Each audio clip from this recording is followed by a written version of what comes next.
예수님은 죄에 대한 정의를 새롭게 내렸습니다. 말로 형제를 모욕하고 상처만 줘도 살인이라고 했고, 여자를 보고 음욕을 품으면 마음에 이미 간음했다고 그랬습니다. 당시에는 율법의 균형을 행동으로 위반한 것만 죄라고 규정하던 때였는데, 말과 생각까지의 잘못도 죄에 포함시켰습니다. 정말로 혁명적이고 심오한 가르침이라고 할 수 있습니다. 그런데 요즘은 인터넷, SNS 댓글만 가지고 인격적인 모욕을 주면 실제로 살인까지 이어지기도 하고, 음란하고 사악한 생각을 했을 때 스스로 죄책감을 느끼지 않는 사람은 아무도 없습니다. 그렇다고 해서 예수님이 단순히 위대한 도덕 선생으로 그치지 않습니다. 한 네덜란드 시인이 죽어서 하나님의 심판대 앞에 서는 꿈을 꿨습니다. 하나님은 자기 일생의 행적을 다 기록해 놓은 책을 보고 있었습니다. 그 첫 페이지를 열자 행동으로 지은 죄들이 다 기록되어 있었는데 대부분이 기억할 수 있었던 것이었습니다. 두 번째 페이지를 여니까 작은 글씨로 빽빽하게 적혀 있었는데 말로 범한 죄였습니다.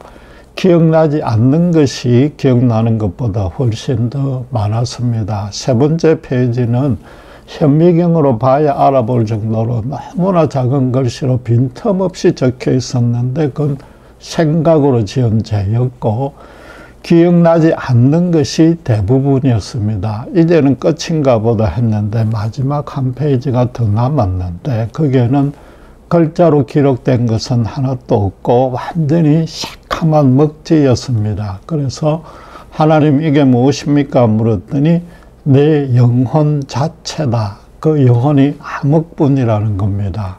그래서 놀랍고 두려워서 잠에 깼다고 간증했습니다. 예수님도 마태복음 15장 16절에서 20절에 그와 똑같은 말씀을 하셨습니다. 밖에서 인간에게 입으로 들어가는 게 인간을 더럽게 만들지 않는다고 했습니다. 대신에 마음에서 나오는 것이 전부 악한 생각이요, 살인이요, 간음이요, 음란이요, 도적질이요, 거짓 증거요, 해방뿐이라고 선언했습니다. 인간의 외부 환경이나 다른 사람 때문에 죄를 지어서 죄인이 되는 것이 아니라는 겁니다. 인간 자체가 본래 죄의 덩어리인 죄인이기 때문에 죄를 짓는다는 겁니다.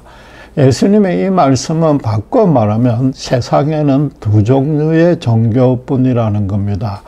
밖에서 들어가서 행동으로 인간으로 하여금 죄를 유발케 한다면은 죄를 안 지으려고 노력하고 바깥을 고치고 자기 말과 생각을 잘 다스리면 됩니다. 그래서 선행을 해서 하나님의 합격 점수에 들면 구원을 취득할 수 있다고 당당하게 하나님에게 올라가라는 종교가 첫째입니다. 두 번째는 인간 자체가 죄인이기 때문에 인간을 만드신 분이 인간을 새롭게 뜯어 고쳐야 되고, 그래서 하나님이 인간을 깨끗게 해 주려고 이 땅에 내려오셔서 구원해 준다는 것입니다. 모든 인간이 죄악의 덩어리라고 예수님이 선포했는데 어떤 인간도 그건 도무지 인정할 수도 없습니다. 그러니까 십자가에 죽인 것은 자연스러운 반응이었고 결과였습니다. 하나님은 그런 인간의 최악의 죄에 대한 형벌마저도 예수님의 죽음으로 대신 갖게 했습니다.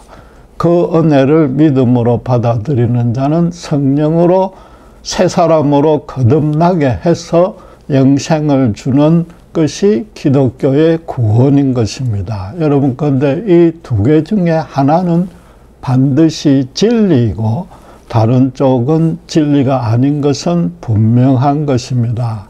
물론 기독교란 종교의 겉으로 드러나는 여러 모습 가운데는 나쁜 것, 모순된 것, 잘못된 것 많습니다. 그러나 그 자체가 기독교는 아닌 것입니다. 그것 또한 죄에서 완전히 자유롭지 못한 죄인된 인간이 짓는 죄의 결과일 뿐인 겁니다.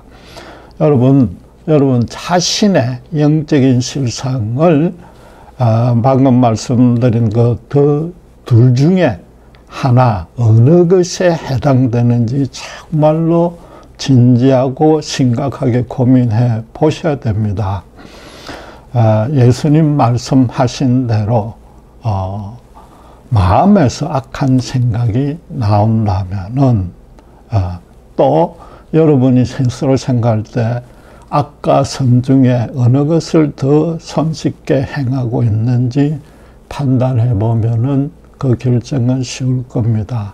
어떤 구원의 길이 옳은지 판단이 가능해질 수 있을 겁니다. 말하자면 나는 아무 잘못도 없는데 모든 죄가 예부의 탓이고 라고 여긴다면은 또 그래서 행동만 고치면 된다고 믿는다면은 어떤 종교를 믿어도 됩니다. 그러나 혹시라도 근본적으로 내 자신이 에게 문제가 있고 원인이 있다고 여겨진다면은 성경의 예수님과 그분의 십자가에 대해서 진지하고 하게 배우고 묵상해 보시기 바랍니다.